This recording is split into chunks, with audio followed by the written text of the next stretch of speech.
cómo se presentan los pacientes cuando sangran por el tubo digestivo. Les cuento que es muy frecuente esta patología en los servicios de urgencia y como causa de internación en los servicios de medicina interna. La mayor parte de los enfermos son llevados al servicio de la guardia, al servicio de emergencia. En muy pocas excepciones estos enfermos acuden a la atención primaria de salud, es decir, a un centro de salud. Toda vez que la hemorragia digestiva lo impresiona al mismo paciente y obviamente impresiona al familiar. Este es un concepto muy interesante, muy importante que tomen en cuenta porque muchas veces los pacientes no acuden al médico, no acuden al hospital porque subestiman el síntoma, no ven que sea importante. Pero cuando un paciente sangra por el tubo digestivo, es realmente algo que el paciente puede pensar que se va a morir y el familiar generalmente se asusta, ¿no? Sobre todo si es una hemorragia digestiva importante, porque puede poner en riesgo la vida del enfermo. Por lo tanto, estos enfermos son llevados al sistema de guardia inmediatamente. Pero hay algunas formas en las que está sangrando el tubo digestivo y el paciente no se da cuenta. Y esto es lo que les voy a comentar, por eso dice la presentación bien clara, dice presentación clínica de la hemorragia gastrointestinal, es decir, cómo se presenta clínicamente el enfermo cuando está sangrando el tubo digestivo.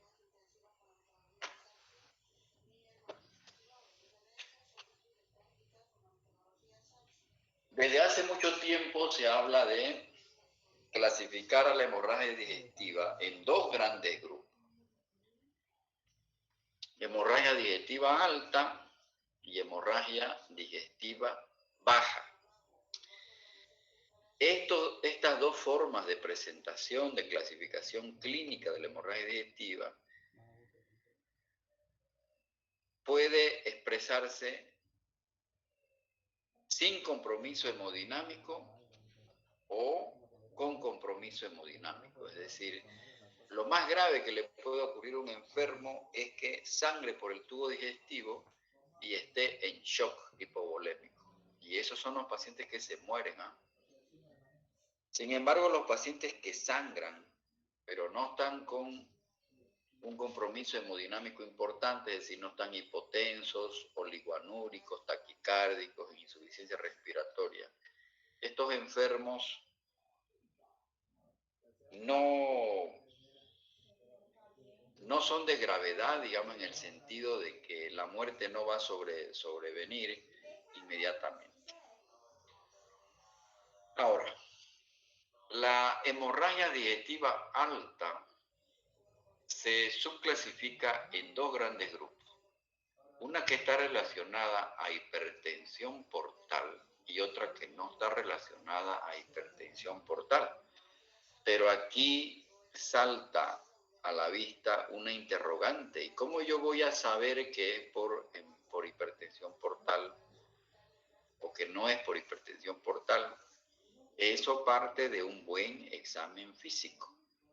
La hemorragia digestiva alta relacionada a hipertensión portal casi siempre es debida a una cirrosis fundamentalmente alcohólica avanzada. Entonces, estos enfermos van a tener los famosos estigmas hepáticos. ¿Cuáles son esos?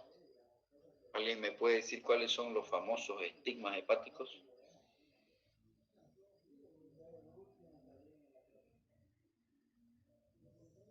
La circulación colateral, doctor. ¿Qué más?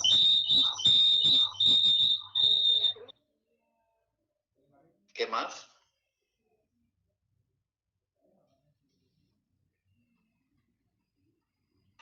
Cabeza de medusa.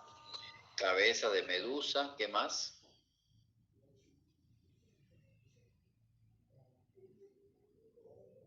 Generalmente el paciente está con ascitis y está en mal estado general. Pero un paciente que no tiene hipertensión portal, es decir, que no tiene estos estigmas hepáticos, tal vez es más complicado el diagnóstico. Porque si es por hipertensión portal, como están diciendo ustedes, el paciente tiene estos famosos estigmas hepáticos que los describieron los semiólogos en aquella época donde no habían muchos exámenes para diagnosticar precozmente a los pacientes. Y estos la medicina los veía evolucionar hasta su muerte de los enfermos. Por eso se los llamó estigmas hepáticos. Y eran como signos específicos. El problema está que hay enfermos que no están en este grupo de hipertensión portal. Entonces, una hemorragia digestiva alta, en la que el contexto clínico no es de un paciente con hipertensión portal, no es de un cirrótico, entonces es un poquito más difícil diagnosticar. Pero sigue siendo la anamnesis, la buena historia clínica, lo fundamental, el pilar fundamental para poder presumir la causa. Y les quiero decir una cosa, ustedes van a salir de médicos generales, van a trabajar en un sistema de guardia, no hay los especialistas en las guardias están dirigidas por médicos internistas y por médicos emergenciólogos. Y hay muchas clínicas que ni siquiera los sistemas de guardia están dirigidos por emergencistas y peor por médicos internistas. Es un médico general con mucha experiencia que está años trabajando en la guardia. Entonces no hay el especialista en gastroenterología que le va a ayudar a uno como médico. Yo he estado 4 años en provincia y olvídate, no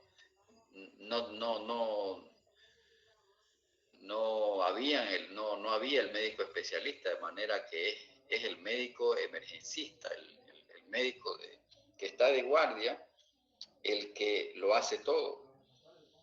Al otro día aparece el médico especialista, el gastroenterólogo, y le va a hacer una endoscopía y va a diagnosticar cuál es la causa de la hemorragia digestiva. Eso ocurre ya en lugares, en los hospitales de segundo nivel, como el Gumucio Reyes, que se tiene un gastroenterólogo que hace endoscopía, pero ellos no están en los primeros minutos, en las primeras horas de esa emergencia cuando está sangrando el enfermo. Por lo tanto, esta es una verdadera emergencia médica. Imagínense que el paciente sangre,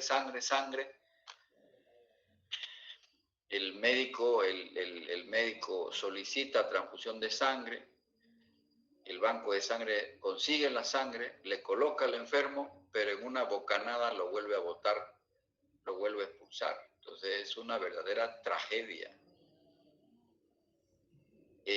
Muy rara vez el gastroenterólogo, y eso no es por desmerecer a los colegas, pero muy rara vez el gastroenterólogo aparece a las 3 de la mañana a hacer una endoscopía para saber de dónde viene el sangrado.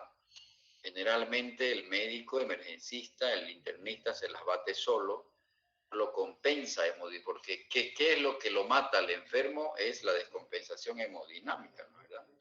El shock hipovolémico. Entonces, el médico que lo atiende al enfermo tiene que evitar que el paciente entre en shock hipovolémico y se muera, ¿no? Entonces el gastroenterólogo aparece al otro día y le mete tubo y se sabe de dónde viene el sangrado. Y más, como les decía, la hemorragia digestiva alta que no está relacionada con hipertensión portal es un poquito más difícil diagnosticarla porque acá no hay estigmas. No hay muchos datos a la inspección porque cabeza de medusa, circulación colateral, la ascitis, son signos que uno los ve. Pero si es una hemorragia digestiva alta no relacionada a hipertensión portal, usted no va a encontrar a la inspección algunos signos. Entonces necesita un buen ojo clínico y esos jóvenes los da los años de experiencia. El problema es que el paciente que está sangrando, usted tiene que tomar una conducta. Tiene que tomar una conducta. Lo primero, la vía aérea, evitar que el paciente se choquee. Bueno, fíjense que las dos formas de presentación de la hemorragia digestiva alta y baja tienen estas formas de presentación: hematemesis, melena y hematoquesia. En cambio, en la hemorragia digestiva alta se presenta con melena, hematoquesia y rectorragia. La melena está en las dos formas clínicas de hemorragia digestiva. Me estaba olvidando decirle que es el ángulo de Treitz el que define el sangrado por encima del ángulo de Treitz. Ustedes van a revisar anatómicamente dónde está el ángulo de Treitz. Lo que está por encima, el sangrado por encima del ángulo de Treitz es hemorragia digestiva alta y lo que está por debajo del ángulo de Treitz es hemorragia digestiva baja.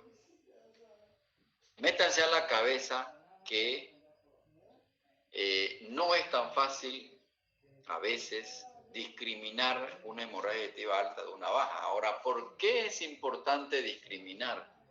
Porque obviamente la que tiene más mortalidad es la alta que la baja. Y el tratamiento es muy diferente. Entonces vamos a ir viendo de qué elementos clínicos nos basamos para hacer la diferencia.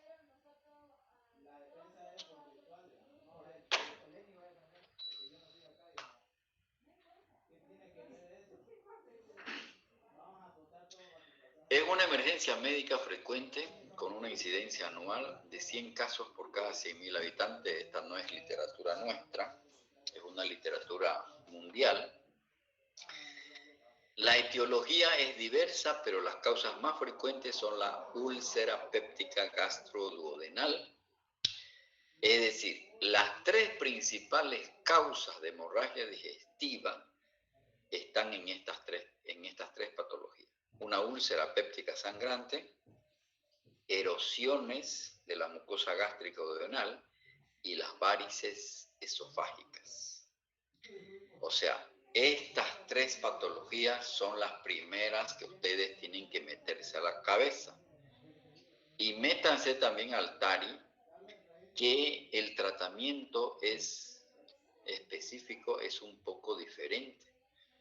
No se trata igual una hemorragia digestiva alta cuando es por varices esofágicas y cuya principal causa es la hipertensión portal secundaria a la cirrosis alcohólica, que si es por erosiones o si es una úlcera péptica sangrante. No se tratan de la misma forma. Es decir, y estas tres patologías se las diagnostica, se las sospecha, se las olfatea clínicamente, pero quien hace el diagnóstico es la endoscopía digestiva alta. El 80% de la hemorragia digestiva alta deja de sangrar, es decir, el 80% de los enfermos que llegan a la emergencia sangrando, a Dios gracias, un 80% deja de sangrar espontáneamente, pero un 20% puede morirse. La hemorragia digestiva alta es más frecuente que la hemorragia digestiva baja. La edad de aparición, en la actualidad más de la mitad de los pacientes son mayores de 60 años de edad, lo cual es considerado como un factor pronóstico de riesgo. En cuanto a la úlcera péptica, la hemorragia continúa siendo la complicación más frecuente, con una mortalidad del 46%. Ahora, la hemorragia digestiva baja es una emergencia médica frecuente con una incidencia de 50 casos por 100.000 habitantes. Ahora, fíjense ustedes, ¿cuáles son las principales causas de la hemorragia digestiva baja?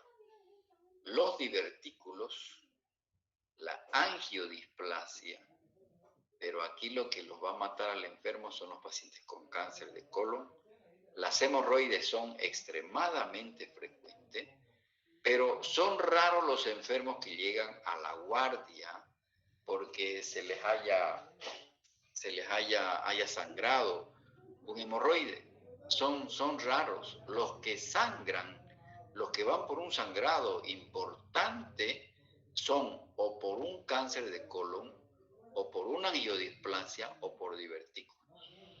Las hemorroides, hay dos tipos de hemorroides externas y hemorroides internas.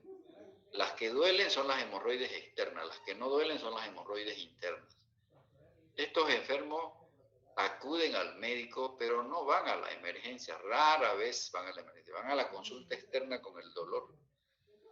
Rara vez un paciente con hemorroides llega sangrando al hospital a las 4 de la mañana, no es el caso, pero sí un paciente con angiodisplasia, divertículos o cáncer de colon, eso sí que es frecuente. Esta es otra forma de clasificar la hemorragia gastrointestinal: hemorragia digestiva alta, hemorragia digestiva intermedia, hemorragia digestiva baja, hemorragia con inestabilidad hemodinámica y aquella que no compromete el estado hemodinámico. Esta diapositiva es fundamental y es la forma de cómo se presentan los enfermos. La mayor parte de los enfermos se presentan con hematemesis, que es el vómito con sangre. Hay que discriminar el vómito con sangre de la hemoptisis. La hematemesis está precedida por náuseas, por vómitos, y la hemoptisis por tos.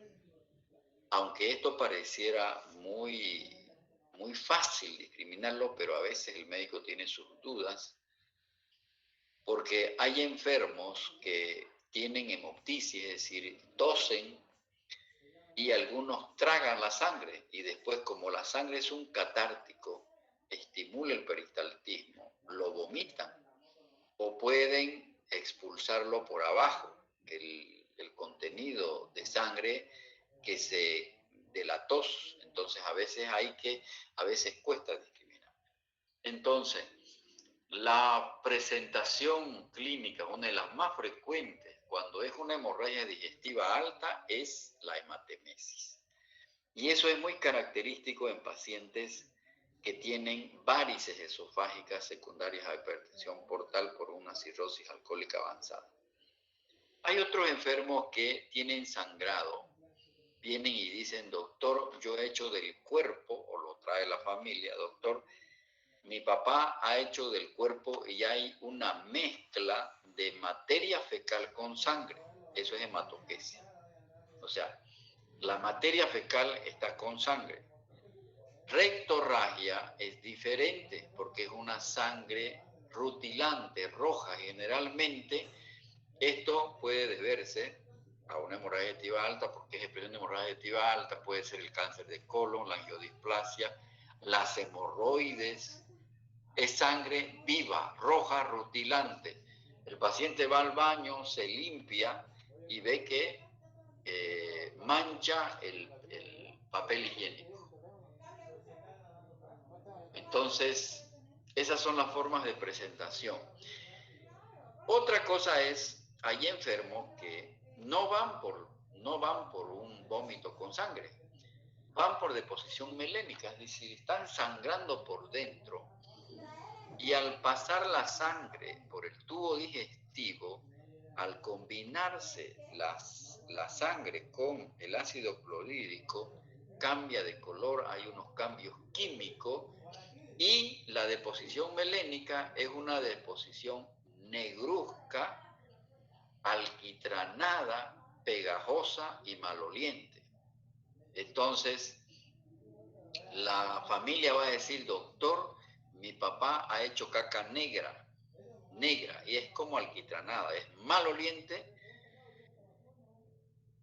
Bueno, la materia fecal siempre es de mal olor, ¿no? ¿Verdad? pero la deposición melénica es todavía más maloliente. Uno entra a pasar visita en un hospital, en un servicio, en una sala, y ni bien entra, cuando hay un enfermo que ha tenido deposición melénica, y lo imprime a uno ese olor. Es un olor exquisito. Entonces, la deposición melénica no es como la rectorragia ni como la hematoquesia. La hematoquesia es materia fecal mezclada con sangre. La deposición melénica es una deposición negruzca, alquitranada, maloliente y pegajosa. Entonces, la enfermera, que es la que más en contacto está con el paciente, es la que le va a informar a usted que el paciente ha ido al baño y ha hecho ese tipo de deposición. Hay que observar la materia fecal porque usted puede confundir hematoquesia con deposición melénica. Y son dos cosas muy diferentes. La etiología es diferente, el manejo es diferente, la conducta es diferente. Los estudios que yo le voy a pedir son diferentes, entonces cuidado con confundir. Entonces, esto es una forma muy frecuente de presentación. La familia lo trae a los enfermos diciendo, doctor, ayer ha tenido unas deposiciones negras mi esposo, mi padre o mi madre. ¿Y por qué lo está retrayendo? Porque está haciendo cada rato, ¿no? Entonces, no sale la sangre por arriba, por un vómito, pero, y en este caso, sale por abajo. ¿Qué pasa? Hay otro grupo de enfermos, y estos son los que el médico se puede distraer en el diagnóstico. Hay muchos enfermos, hay familias que lo llevan al paciente porque se siente débil, porque está con astenia, con adinamia, lo ven pálido, lo ven anémico. Entonces lo llevan al médico y obviamente el médico empieza a tratar el síntoma, pero no busca la causa. Obviamente un paciente con anemia, cuando el valor de la hemoglobina está menos de 7 gramos por ciento, es una anemia severa. La anemia le va a dar síntomas, astenia, adinamia, anorexia, ¿no es verdad? Le va a dar síntomas. Pero el asunto es buscar la causa del por qué está anémico. Entonces, puede ser que ese enfermo esté sangrando por dentro, tenga un sangrado gastrointestinal. En algún momento, o muchas veces cuando uno empieza a investigar, ¿será que no está haciendo caca negra? Ah, sí, doctor, parece que ayer o anteayer hizo caca negra. Entonces, uno tiene que investigar porque esta anemia es el resultado del sangrado gastrointestinal. Entonces, pacientes con síntomas de anemia, astenia, dinamia, anorexia, debilidad, hay que investigar si es que no es un sangrado gastrointestinal. Y lo más peor que le puede ocurrir a un enfermo es aquel enfermo que es llevado y está en estado de choque. Mismo puede ser por deposición melénica, porque la sangre que está en el tubo digestivo actúa como un catártico, es decir, estimula el peristaltismo. Mal que mal ese paciente la va a expulsar la sangre, digerida con el ácido clorhídrico. Entonces, hay pacientes que llegan en shock, a veces por hematemesis visible, es decir, ha vomitado varias veces, tiene varices esofágicas y ha vomitado varias veces, otras veces porque tiene una úlcera sangrante. Tiene una úlcera, es un paciente ulceroso crónico que toma sus inhibidores de la bomba de protones, antiácido, ¿no es verdad? Entonces, a veces es visible la causa del choque, pero a veces no, puede ser por deposición melénica, puede ser que ha estado sangrando por dentro, no se dio cuenta, llegó a un estado de anemia severa y finalmente entra en choque. Pero lo más frecuente es que cuando los pacientes lo traen en shock es porque han tenido hematemesis masiva o rectorragia o hematoquesia. Entonces la hematemesis, el vómito de sangre del aparato digestivo, la sangre es oscura, digerida por el contenido gástrico, e indica una hemorragia digestiva alta. La deposición melénica es sangre digerida, eliminada con las heces, son como les dije, heces negras, untuosas, pastosas, brillantes y fétidas.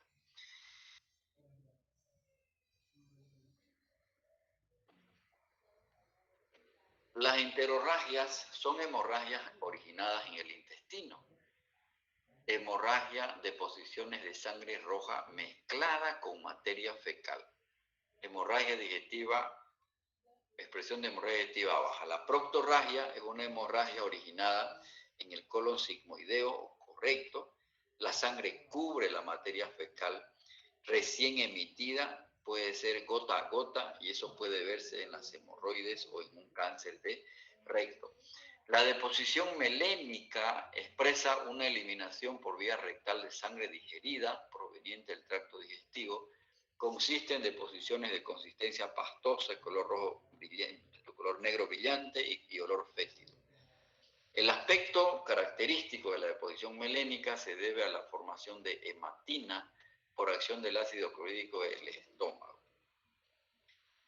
Entonces, está claro, creo que la presentación, el paciente que tiene un sangrado intestinal puede hacerlo a través de la hematemesis, por la deposición melénica, y la hematoquesia indica hemorragia digestiva masiva, generalmente indica hemorragia digestiva baja.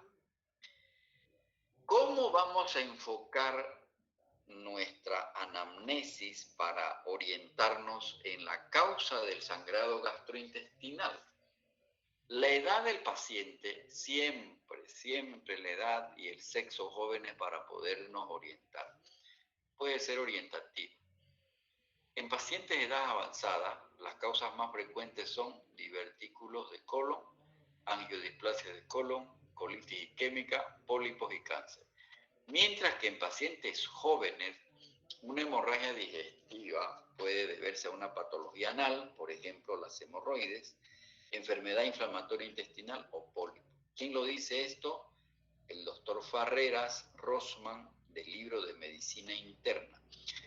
Rossmann es un autor español, Medicina Interna, de Farreras, que es un libro de español, muy buen libro, así como Harrison es para Estados Unidos, para América Latina. Farreras de Medicina Interna es para la medicina de Europa, porque es un español. Entonces está claro que los síntomas fundamentales de una hemorragia digestiva gastrointestinal, la historia del sangrado, el paciente puede vomitar sangre, el paciente puede debutar con heces negras o el paciente puede tener una mezcla de sangre en las heces. Entonces, hematemesis, melena y hematoquesia. Hay que diferenciar bien estos tres términos porque los dos primeros indican hemorragia digestiva alta generalmente y este de abajo puede indicar hemorragia digestiva baja. Las úlceras pépticas, uno las sospecha en aquellos pacientes generalmente jóvenes, bueno, no tan jóvenes, pero menores de 50 años, con historia. Hay que preguntar en la familia si es un consumidor de inhibidor de la bomba de protones o es un consumidor de antiácido. Siempre va a haber la historia de que este paciente ha estado consumiendo antiácido o inhibidores de la bomba de protones, el más frecuente, el omeprazol. Los factores predisponentes, y ahora está muy en boga el Helicobacter pylori. Ingesta de AINES. El paciente que está recibiendo mucho diclofenaco tiene riesgo de que en algún momento sangre. Y el Helicobacter pylori está implicado entre un 70 a 90% de las úlceras duodenales. Fíjense ustedes que si un enfermo viene joven por una hemorragia digestiva alta, lo primero que debo pensar es que es una úlcera sangrante. Peor si no encuentro los estigmas hepáticos de hipertensión portal, lo más probable es que sea una úlcera sangrante. Tratamiento de elección es un inhibidor de la bomba de protones en infusión. Hay que ponerle omeprazol en infusión hasta que el gastroenterólogo venga y catalogue y indique perfectamente bien el lugar del sangrado, si es una úlcera gástrica o una úlcera duodenal. Hasta eso yo tengo que compensarlo y tengo que calmar el dolor porque la úlcera duele, ¿no es verdad? Y la infusión función de inhibidor de la bomba de protones. Entonces, las causas más frecuentes son la úlcera péptica gastrodenal, erosiones gástricas y duodenales, las varices esofágicas por hipertensión portal y este famoso síndrome de Mallory-Weiss que se da en el contexto de aquellos pacientes que tienen vómitos incoercibles. Mucho vomitan y, por ejemplo, una de las causas es el consumo de alcohol. Un paciente que se ha alcoholizado, que ha consumido alcohol 2 o 3 días en una fiesta, puede tener este episodio de síndrome de Mallory-Weiss.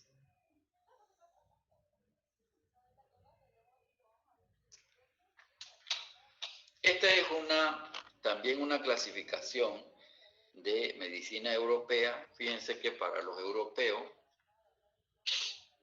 la etiología más frecuente de la hemorragia digestiva baja, el 80% está en colon y recto, que puede ser divertículo, angiodisplasia, enfermedad inflamatoria, neoplasia y más cosas. El 10% no llegan a diagnosticarla y el otro 10% son de intestino delgado, procedente de una hemorragia de intestino delgado. Entonces, lo primero que hay que pensar en una hemorragia digestiva baja es que hay que pensar en lo malo primero, que sea o bien una angiodisplasia, que son lesiones precancerosas, o una neoplasia, es decir, un cáncer de recto. Peor si el paciente está en mal estado general, ha perdido peso, entonces lo primero que debo pensar es en eso. Entonces tengo que derivar al gastroenterólogo para que haga el diagnóstico de la patología. Esta es la localización del sangrado, esofagitis, las varices esofágicas por hipertensión portal, el síndrome de Mallory-Weiss, un carcinoma ulcerado, úlcera duodenal, una gastritis aguda erosiva. Por ejemplo, en los pacientes que están 2 o 3 días consumiendo alcohol pueden tener una gastritis aguda erosiva. La endoscopía es la que va a hacer el diagnóstico, porque el término gastritis no es un término clínico, es un término endoscópico. El gastroenterólogo tiene que hacer una endoscopía de urgencia para saber si es una gastritis aguda. Entonces, los pacientes pueden tener una gastritis aguda erosiva, ya sea por consumo de alcohol, unos 2 o 3 días que se puso a beber el paciente, por consumo de AINES o es por un Helicobacter pylori. Aquí está la explicación del por qué los pacientes con cirrosis alcohólica crónica pueden tener hemorragia digestiva alta. Acuérdense que el hígado recibe 2 circulaciones. Recibe 2 fuentes de sangre. Sangre venosa, el 75% lo aporta la vena porta y el 25% lo aporta le llega de la arteria hepática que rama el tronco celíaco. Entonces, la mayor parte, obviamente, del aporte de sangre al hígado es venoso. La hipertensión portal, ya saben ustedes que es la causa para que los enfermos tengan las varices esofágicas y en algún momento sangre. Se sabe que el 30% de los pacientes cirróticos, cuando se les hace una endoscopía, tienen varices esofágicas. Entonces, hay forma de cómo vamos a prevenir que el paciente cirrótico con varices esofágicas llegue en algún momento a sangrar. Que eso ya lo hemos dicho en la clase de cirrosis. Entonces, la hemorragia digestiva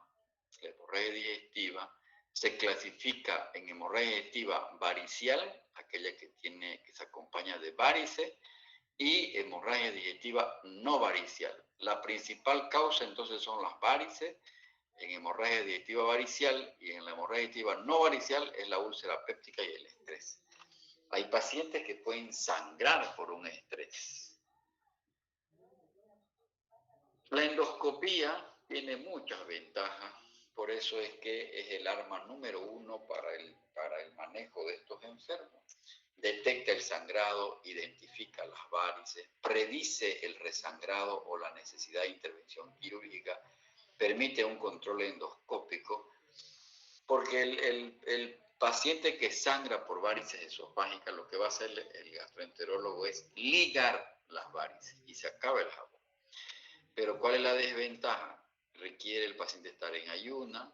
El sangrado masivo, cuando sangra mucho, eso dificulta que el gastroenterólogo vea la lesión.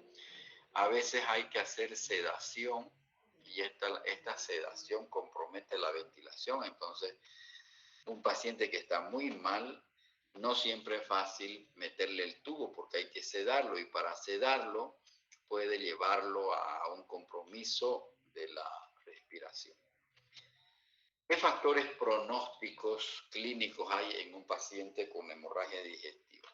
A mayor edad, peor pronóstico.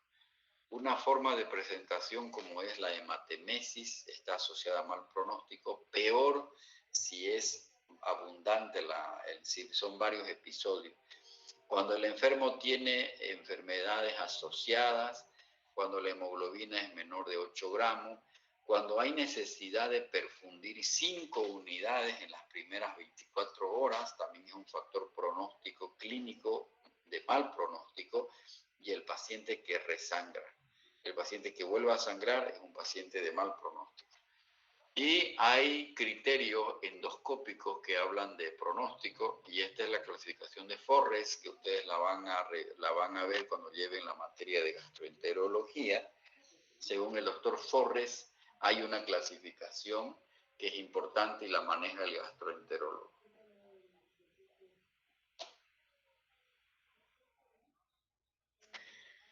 Siempre hay que investigar y se comportan como factores de riesgo para sangrado la toma de esteroides, o sea, los corticoides, la aspirina y los AINE. Los gerontes, los pacientes añosos con patología variada son factores de riesgo. No es lo mismo que sangre un paciente de 30 años a que sea un paciente de 70 años. El paciente con insuficiencia renal crónica per se ya tiene riesgo de sangrar. Y mismo cuando el paciente está urémico, puede sangrar. Los urémicos hacen lo que se llama la gastropatía hipertensiva. Paciente con historia de úlcera péptica igual, paciente que tiene un puente aortoiliaco previo, el paciente con trauma múltiple, con quemadura y las varices esofágicas por cirrosis son factores de riesgo. ¿Cómo se clasifica desde el punto de vista evolutivo a la hemorragia digestiva? Aguda, menos de 3 a 4 días. Subaguda, que el paciente que está sangrando entre los 5 y los 10 días. Y hemorragia crónica, más de 10 días. Son estos pacientes que uno lo llevan los familiares cuando está anémico y es porque ha estado sangrando, pero ese sangrado no se ha expresado ni con hematemesis ni con hematoquesis. Y la clasificación cuantitativa que lo da la endoscopía, la hemorragia puede ser ligera, moderada y severa. Entonces esos son criterios endoscópicos. El diagnóstico de una hemorragia digestiva alta se sustenta en la clínica. La endoscopía no siempre se la realiza a la hora de llegada del enfermo, por lo tanto, el diagnóstico de la hemorragia digestiva alta se hace a través de una historia clínica, una anamnesis, se analiza la sintomatología, se explora al paciente. Siempre es importante valorar el estado hemodinámico. Un hemograma hay que pedir de urgencia. Un grupo sanguíneo importantísimo es cuando uno está en la guardia y viene un paciente con hemorragia digestiva, es saber qué grupo sanguíneo tiene el enfermo. Entonces, en ese hemograma hay que pedirle grupo sanguíneo porque puede que en el curso de las horas ese paciente necesite transfusión y si yo no sé el grupo sanguíneo, pues voy a tener un grave problema.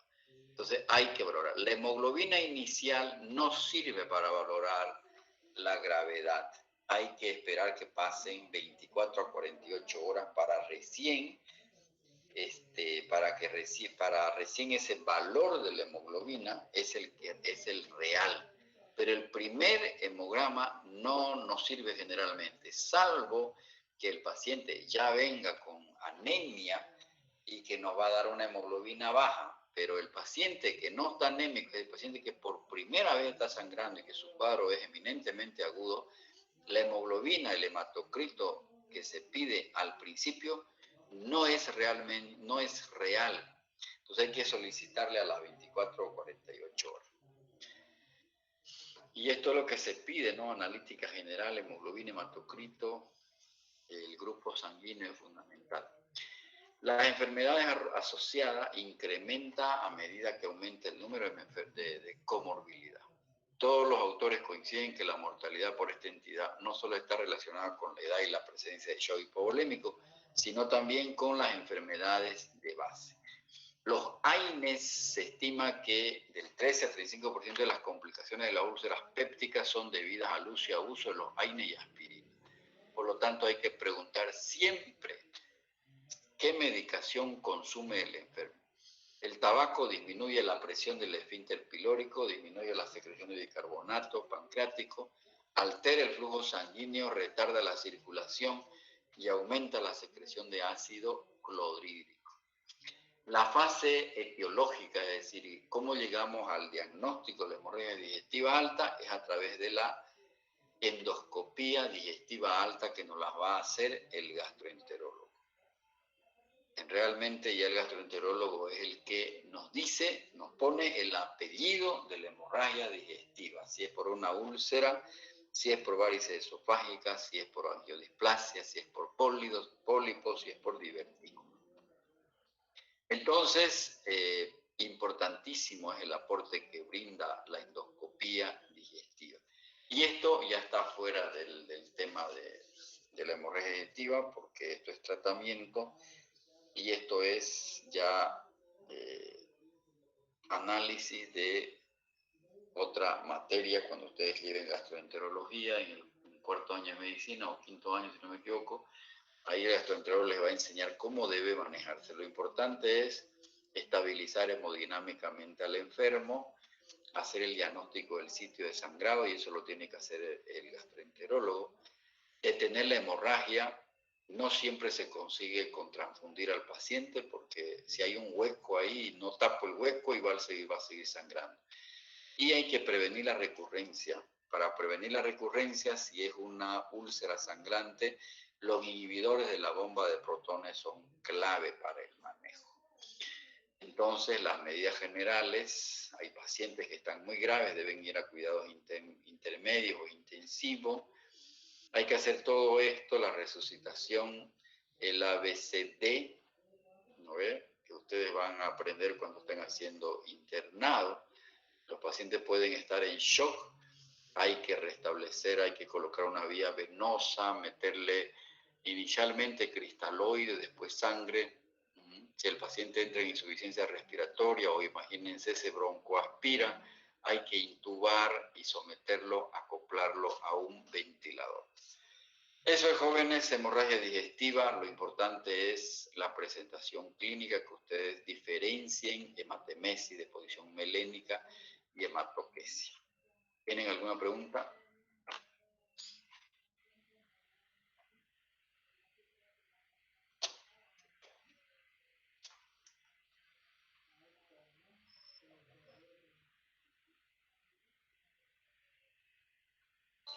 Doctor, buenas noches. Una preguntita. Con respecto a la hipertensión portal, ¿cuándo ya se pueden ver lo que son las varices esofágicas? ¿En cuánto tiempo?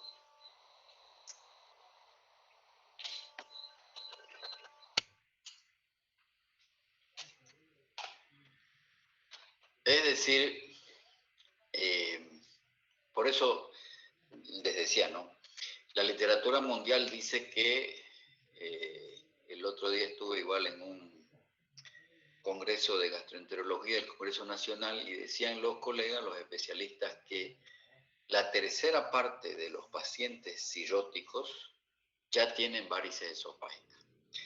Pero ponete a pensar, ¿cuánto tiempo pasa para que un paciente esté ya con síntomas de cirrosis? 3, 5 años, ¿no? Lo ideal es a todo paciente cirrótico, cuando está en esa fase es decir, cuando no está todavía descompensado, porque el paciente que sangra es porque ya está descompensado, ¿verdad? El paciente que ya tiene ascitis, tiene hipertensión portal. Lo ideal es que, no sé si se acuerdan, les mostré una diapositiva donde había la historia natural de la cirrosis. Esa diapositiva es fundamental para entenderla. Hay una fase asintomática, Eso es lo que recomienda el testeo, hacer la endoscopía a esos pacientes que están todavía asintomáticos. Lo ideal es pesquisarlo ahí, digamos, ¿no? Hacerle endoscopía para ver si tienen varices esofágicas. Y si tienen ya varices esofágicas, hay que hacer tratamiento preventivo para evitar que sangren, que se revienten, así en términos sencillos, ¿no? Entonces, el paciente que sangra por varices esofágicas, que tiene una hemorragia digestiva por varices esofágicas, es porque han pasado 3, 5, 8, 10 años ya, ¿no? Ya está avanzado en realidad. Lo ideal es evitar que sangre, porque hay enfermos que es una causa de muerte. Los cirróticos, ¿de qué se mueren? O se mueren de un shock hipovolémico secundario o una hematemesis masiva, o se mueren de encefalopatía hepática, ¿no? O algún proceso infeccioso, o por insuficiencia hepática.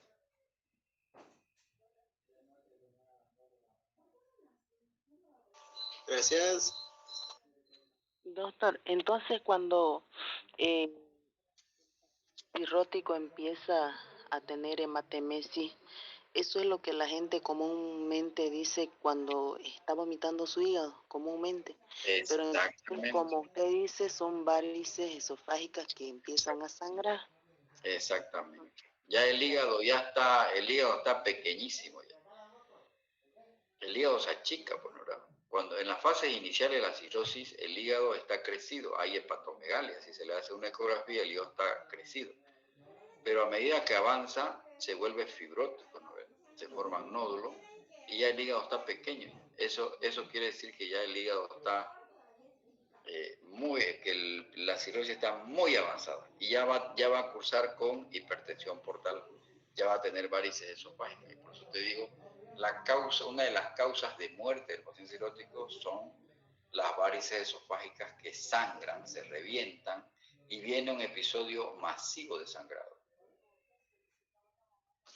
En las terapias intensivas ustedes van a ver muchos enfermos que están internados por hemorragia digestiva. Y gran parte de esos pacientes son cirróticos alcohólicos avanzados. Claro, en otros países donde tienen programas de trasplante y el seguro les cubre, estos enfermos, claro, los internan en terapia intensiva, pero están en plan en un puente para hacerle trasplante, ¿no? No es que no hay nada que hacer con los enfermos, se puede hacer muchas cosas, ¿no? Pero estos enfermos habitualmente no tienen seguro, nuestro seguro de salud no les cubre, entonces el médico hace lo que puede, ¿no? ¿Qué es lo que hace? Controla el sangrado, el gastroenterólogo le mete el tubo y las liga las varices, se hace control de la hemorragia con drogas especiales, por ejemplo la terlipresina es la más utilizada, que es un vasoconstrictor para frenar el sangrado, ¿no? Terlipresina se llama la droga, es la más utilizada para evitar el sangrado. Y en la hemorragia digestiva, por úlcera, igual lo propio, lo que hacen es cauterizar la úlcera y los inhibidores de la bomba de protones. Entonces, doctor, nosotros tendríamos que tener mucho cuidado al indicar lo que son los AINE, o si el paciente toma muchas tabletas, entonces tenemos que dar un protector gástrico más para evitar causar un daño, ¿no? Pero es porque es una causa, el consumo crónico de AINE es súper dañino. Mismo la aspirina es dañina. Hay que saberla indicar. Pero aquí la gente pues automedica, ¿no? La comadre toma aspirina y ella también quiere tomar, digamos. Los corticoides son muy utilizados sobre todo por los reumatólogos para la artritis reumatoidea, ¿no? Entonces, cuando uno está haciendo la anamnesis, uno tiene que investigar qué medicamentos toma el paciente. ¿Alguna otra pregunta? Doctor, usted comentó de que cuando estábamos en un turno, en la madrugada, no hay gastroenterólogo y teníamos que hacer las cosas solos nosotros. Ahora, en caso, digamos, es que nos llegue un paciente así con varices, varices esofágicas y esté sangrando, una opción, ya que no sabríamos utilizar lo que es el endoscopio, una opción podría ser esa sonda de Blackmore. Sí, Blackmore. Y en ese caso, usted, digamos, en su experiencia, ¿cuántas veces ha visto ocupar ese tipo de sonda y si es que existe acá, claro? Nunca en mi vida he visto utilizar, ni la conozco la sonda de Blackmore, no la conozco. Yo también cuando en la universidad hace 50 años, el gastroenterólogo nos decía, ¿no? Pero no, ni siquiera la conozco y no la he visto. Nunca la he visto utilizar. Aquí en el Gumucio Reyes he visto tantos enfermos cirróticos, porque es la principal causa de hemorragia digestiva, llegan sangrando terriblemente y como te digo, el emergencista, el internista, el médico que está de guardia, el interno, el residente, lo único que hacen que es intentar detener la hemorragia, compensarlo hemodinámicamente, con suero, con sangre si hay, inhibidores de la bomba de protones, hasta esperar que venga el gastroenterólogo al otro día y le haga la endoscopia. Como te digo, yo no conozco la sonda esa. Está en la literatura, sí, ¿no? En el manejo. Es igual que las drogas que utilizan en el exterior. En el exterior, una de las drogas maravillosas que hay para controlar la hemorragia y es un vasoconstrictor es la terlipresina. No sé si realmente aquí hay en Bolivia, pero aquí en el Gumucio Reyes, donde trabajo, no conozco. Y en Santa Cruz creo que tampoco, no sé realmente si hay esa droga, la terlipresina. Entonces, en resumen, tendríamos que esperar al gastroenterólogo nada más. Así y es. tratar de... Lo que pasa es que ¿por qué se muere el paciente con hemorragia digestiva alta? Por shock hipovolémico. Sí. ¿Y cómo vas a controlar un shock hipovolémico? Reponiendo lo que está perdiendo, sangre. Te llega un paciente con hemorragia digestiva alta a la guardia, buscate a los familiares para decirle, señora, señor, tiene que traerme sangre, porque si no se va a morir. Así de claro, no es una unidad de sangre, porque eso es imprevisible, no sabes cuánto va a sangrar. Como te digo, hay pacientes que vos le pusiste, terminó de ponerle una unidad de sangre y te vomitan el equivalente a 3 unidades. Y esos son los pacientes que se mueren, pues, ¿no? Entonces, hay que advertirle a los familiares que tienen que traer donantes. De eso se mueren, ¿no? De shock hipovolémico. Por eso dice aquí monitoreo de la presión arterial, frecuencia cardíaca, pulso, frecuencia respiratoria, temperatura, oximetría, sonda vesical, medir diuresis, ¿no? ¿Verdad? Hay que poner enemas evacuantes. En cirrosis alcohólica, todo sangrado gastrointestinal puede llevar al paciente a una encefalopatía hepática, porque el sangrado, la sangre, aporta amoníaco y el amoníaco tiene que el hígado convertirlo en urea, pero como está insuficiente el hígado no lo va a poder convertir y ese amoníaco se va a elevar en sangre y va a producir encefalopatía, ¿no? Ya. Gracias. Una última nada más. Él estaba leyendo un poquito sobre lo que son los tips. No sé si es que hacen eso aquí o... Tampoco. No. El TIP es un procedimiento, sí, es un procedimiento que está descrito en los libros, ¿no? Es una derivación portosistémica. No he visto tampoco. No he visto. Aquí en el Gumucio Rey donde trabajo no he visto. En Santa Cruz no lo sé si lo harán, digamos, pero está dentro de los protocolos del tratamiento de la encefalopatía hepática, la derivación portosistémica. Ok, doctor, gracias. Son procedimientos invasivos, digamos, ¿no? Por vía transyugular le meten un catéter ahí, ¿no?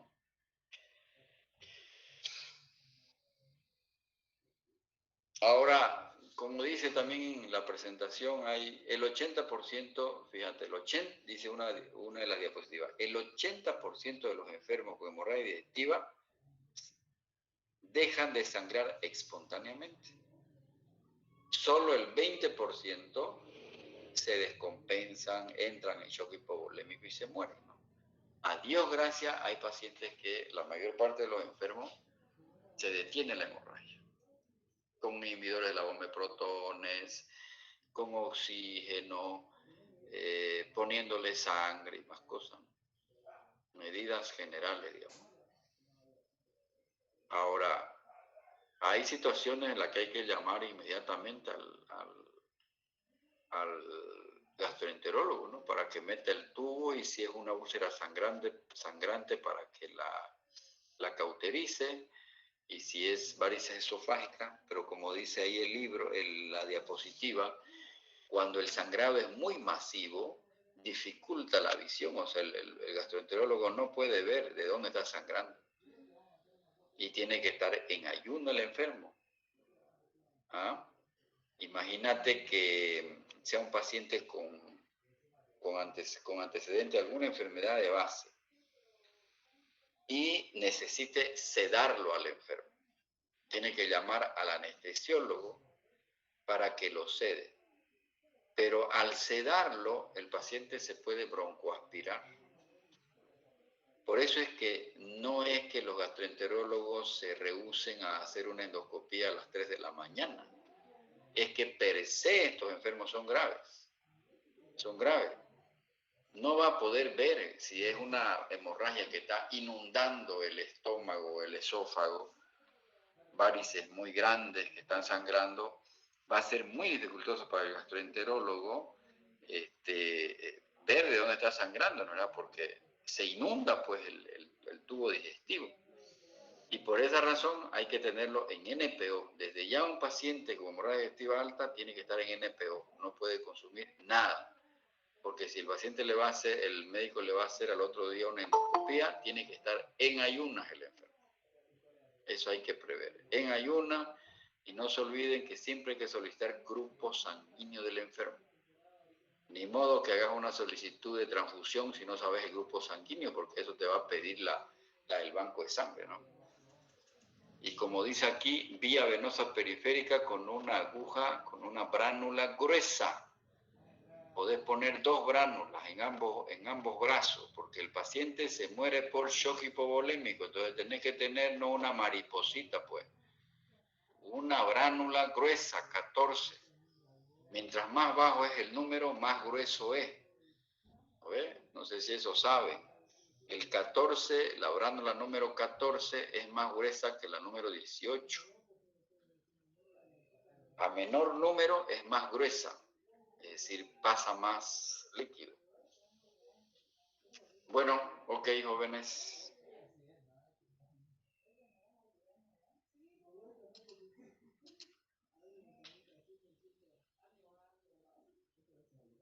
Nos veremos el próximo martes. Disculpe, ¿qué tema va a avanzar el siguiente martes? No vamos a seguir todavía con semiología nefrológica, pues no hemos terminado. Ok, jóvenes, nos vemos. Gracias. Mate. Buenas noches, doctor. Buenas noches. Lean, jóvenes, porque se acerca el final.